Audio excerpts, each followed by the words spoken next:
Melanie, we gotta address the self-destructive behavior before it gets to a point where we saw at the end of tonight's episode. This is not good. Welcome back to Love Island Lessons, where instead of just nitpicking every single person on this show, I would rather draw life lessons from the episodes of season 8. I hate that tonight's episode was so Melanie focused, but that's what it was. Lesson number 1 is do not casually drop interest in your friend's man, in your friend's crush, and just expect that to roll over well, okay? Melanie did this to Anaya, and I'm proud of Anaya for not crashing out about it, not having, an upset over it. But that's gonna stick with Anaya, and that's gonna stick with anybody else who may or may not have overheard the conversation or when it happened.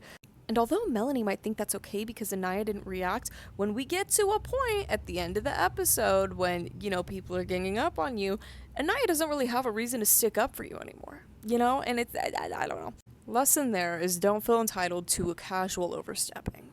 Alright, number 2, we're praising Trinity again for just her outstanding behavior on the show. Like, I love the way Trinity has been moving. Instead of being shady in the challenge when she had the perfect opportunity to, she just chose to dunk Bryce because that was the safe option and, there would be no drama from that. And even though he got a little upset, it was still, the most resolvable outcome, I think. And she's just the kindest person in the world, and I want to be her best friend. Yeah.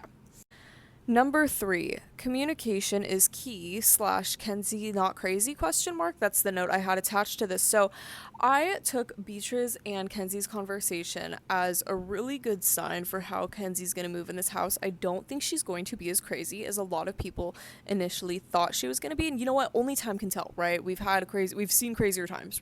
But I think if she was going to be a crash out, we would have seen it by now. And it seems from the edits that she's taken the high road. If what you consider she's taken the high road. Compared to Mel, yeah.